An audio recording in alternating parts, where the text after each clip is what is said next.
Welcome to the first edition of Secret Sound.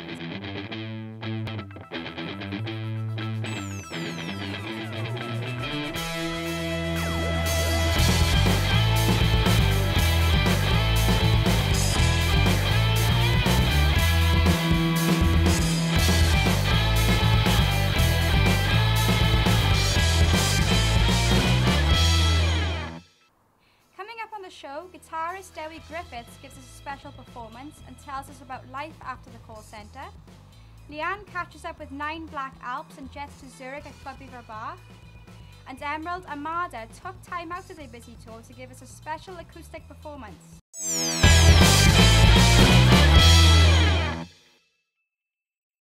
But first, here is Dewi Griffiths performing.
That was Dewi performing Goody Hoo. Leanne got to catch up with Manchester band Nine Black Alps, who were promoting their new album Sirens, and here is what happened.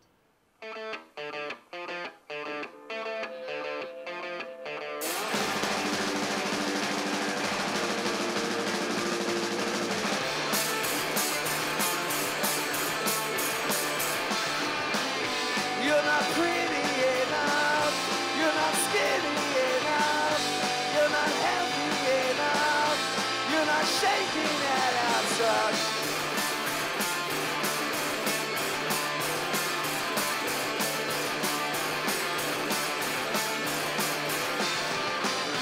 You're not lonely enough, you're not holy enough, you've been saying too much. I'm Sam from Nine Black Alps. Welcome to Secret Sound, Sam. Cheers, thanks. So you're on tour for the fourth album, The Sirens. Can you tell us a bit about the album? We recorded it about a year ago at home, weirdly enough, because I've got this art building near where I live, and we thought we'd just create some new rock, I suppose. And it's out this week. It's kind of fast, melodic rock music that's hopefully not too cheesy. Does it differ at all from your previous albums? It's pretty much the same sort of thing, to be honest. It's kind of, I think it's probably punkier than the last couple of albums. I think we're trying to go for something a bit more dynamic. So it's been quite a gap then since the album before this one. How comes there's such a gap? we ran out of money and couldn't afford to keep going as a band, so we had to get jobs for a year or so, which we still have. And now we're back. It's purely financial. It wasn't like we thought, oh, this isn't cool anymore. It's just we didn't have any money. So how do you find it sort of, trying to promote yourselves and get your music out there then? Well, we're kind of lucky this time. We've got a record label called Brew Records, who are actually doing the whole sort of promoting kind of things, so we can just sort of enjoy being creative, which is really cool. So shocking.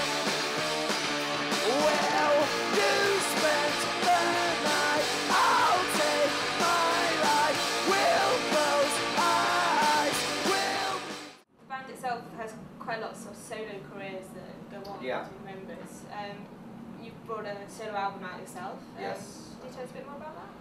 It's just the fact that I think we're all quite into recording, and especially when we sort of couldn't afford to tour as a band as much about 3 years ago, we were kind of obviously a house band, so we just kind of all got into recording separate things and thought, well, I personally had enough songs that I thought would make quite a cool little album that was different from Nine Black Alps, so that's what we did. And what's your sort of style then? It's a lot quieter, sort of. I don't know. I try and go for like acoustic-y kind of psychedelic-y kind of nuts. Nothing as Nirvana-y or anything like that. You're not sleeping enough. You've been burning too much of your body to be loved. So shock me. So shock me.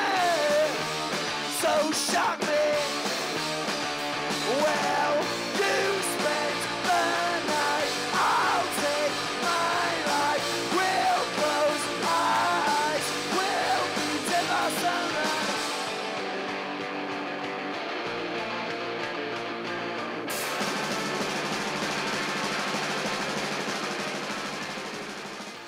Nine Black Alps, the name itself is supposed to come derived from the Sylvia Plath poem. What exactly about the band do you feel is connected to that poem then?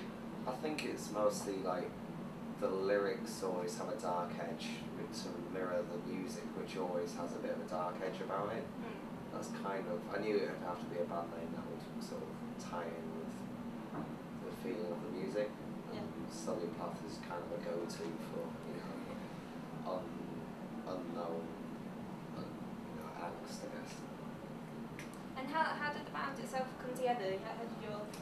We just met in bars in Manchester in about 2003, I think it was. And it just through friends of friends, and it was a fairly organic process. There wasn't any sort of wanted guitarist for rock band influences, Nirvana and Pixies, Sonic Youth. It wasn't any of that. It was just kind of friends of friends. Yeah. So what's the music scene like in Manchester then? Has it got quite a good scene still? Yeah, there's kind of like, there's lots of really cool experimental bands. It's really nice. I think it's a really good hotbed, I guess, for people willing to be a bit weird and not be as direct. I mean, we're kind of a real sort of straight band compared with a lot of bands currently around in Manchester. There's lots of real weird stuff going on, which is really cool. Uptight, you spend the night. I'll take my life. We'll kill our time. We'll be dead by sunrise.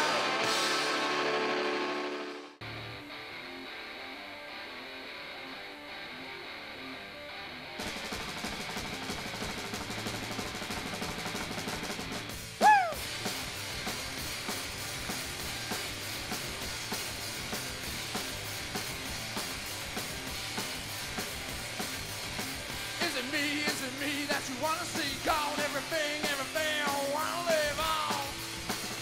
Didn't know now, no. Every time that you ain't to let go. Everything. Great set, I just heard. So, basically, for those that don't know you, if you could just quickly introduce yourselves. Right, so I was doing, is it? Yeah, go for it. We're Just Zurich, a four-piece alternative rock band from Aberdeen/Cardiff. Okay, and you've been sort of touring around Wales quite a lot at the moment? Well, we did a couple of dates in September with Sam Forrest, who's in Nine Black Alps. We've had a bit of time off this month, just sorting out the new EPs. And we're hoping to get back out there now, New Year probably. Everything that you want is lost. Let it go now, no. It's a killing time, I'm just killing time. Killing time, I'm just killing time. It's a killing time, killing time. Killing time.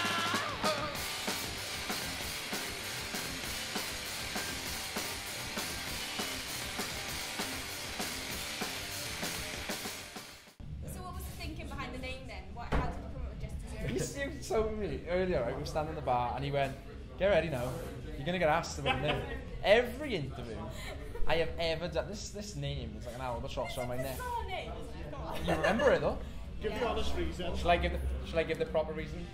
No, because the reason you're going to give isn't the proper reason, so no. The reason I So give was it it a was drunken night then, was it? it was strippers on a plane to Zurich, and then that was it really. Then, no, it wasn't. That's terrible. The real reason, and it ain't great, just prepare yourself, is I wanted an aviation themed name. As all bands do. No, I don't know why, I just felt like that was the way to go, you know? So I bounced around a few, they all sounded terrible. And I was watching the TV and an advert came on for Zurich Bank. And I already had the jet bit, but it was jets to where? It was like Brussels, nah. Madrid, no. And then Zurich. It kind of rolled off the tongue a bit. Every time that you aim to let go, everything that you want is lost. Let it go now, no. Is it me that you wanna be? Every time that you wanna let go. Let it go now, no. It's a killing time, I'm just killing time. Killing time, I'm just killing time. It's a killing time, I'm just killing time. Killing time. It's 2 EPs, isn't it, that you're releasing? Yes, Yeah. it's a double EP. A double EP. So what's the thinking behind that then? Why You're not? lucky you. It was my idea. Basically, we did the one EP, and then we did an acoustic song for the one EP, and we thought, well, I thought, I think we'll do more. So we did an entire EP of acoustic and an entire EP of electric. And we tied It's them like together. an album together anyway. It is, yeah. We've tied it with an 12 intro songs. and an outro. So the intro's on EP1 and the outro is on EP2. So it's like a double-side album kind of thing. Yeah, it's just we don't have that kind of work ethic to get like 2 discs of 12 done yet. How So many years have we been doing it so far? we have got a really poor songwriting record. It takes us like 6 months to do 2 songs. It's terrible.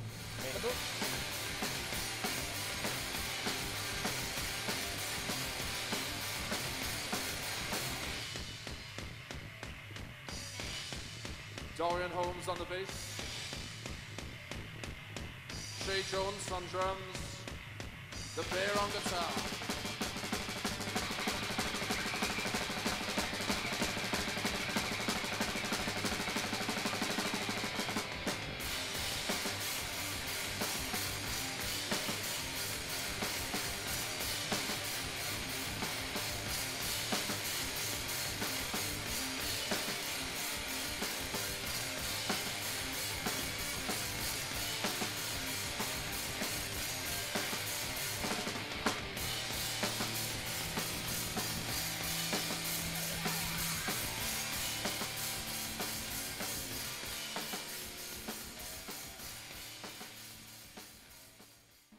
That was Leanne there speaking to Nine Black Alps and Jess to Zurich. I'm here with guitarist Dewi Griffiths.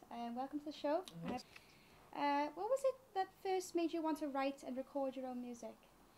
I think being at university and not wanting to carry on with my course really, or I started doing open mics just before the third year, and I studied economics and psychology and just realised I didn't want to be a psychologist or economist, and thought, what else do I enjoy that I can maybe get some money out of, and it just snowballed from there, and it was always just a little hobby that started getting a bit of money in and took up more and more time, and it just got bigger and bigger until took over basically. That's cool. Do you come from a particularly musical family? Not at all, no. My parents are arguing over who can take the credit. I think my dad's got no kind of tone at all or rhythm. My mum isn't really into music, so I think my dad says it's just from him playing records when I was a little baby that picked something up, but they're both trying to like look for the family tree and claim the musical credit for it, but no, it just sort of came from nowhere really, as far as they can tell. I think the way I've composed has always just been I just pick up the guitar and just play until I stumble upon something. I don't know how other people do it, but I don't really ever sit down with a song in mind and then write it out or whatever. It's always just been improvisation. Tell us a little about your inspirations as an artist. What is it that drives you? I suppose at some points I've had jobs to sort of subsidise the music, and whenever I get a job I just realise why it is I want to do the music rather than be stuck in an office somewhere. So I think the most productive I've ever been on guitar where I was meant to do something else really. So in university I was meant to study and procrastinated by playing guitar, and then when I had a job and just got fed up with it, it's pretty much always happened like that. So which is why the first album was called Why Dewi Quit the Call Centre. Just when there's something more important to do, that's when I always turn to the guitar and then suddenly find all this inspiration and motivation. What advice would you give to anybody hoping to follow in your footsteps? I would say just do as much as you can, so don't really ever pass up any opportunity, any gig, because you think it might not pay or might not be worth it, there might not be people there. Because I've had opportunities that come from the smallest thing, we just might happen to meet the right person, or like I was just on Radio Wales the other day, and that was because Jamie Owen just heard me at a restaurant, and you never expect that sort of thing to happen, and definitely a lot of things have come from just meeting the right people, and you never really know where you're going to bump into them, so just do as much as you can, really don't be shy about just publicising yourself, and don't ever pass up any kind of gig really, which sounds like obvious advice, but I think some people might do it, just fill up your time as much as you can. That's great. Thank you very much for that, Cheers. Dewi. Thanks for having me. Well, that's the end of our first edition of Secret Sounds. If you would like to keep up to date with us, we're on Facebook and Twitter. We even have a blog where our reporters from the UK post interviews and reviews of bands and gigs they see. And you can even tune into our special podcasts. But before we go, here is a special performance from Northern Ireland folk band, the Emerald Armada, with Sun and Sea.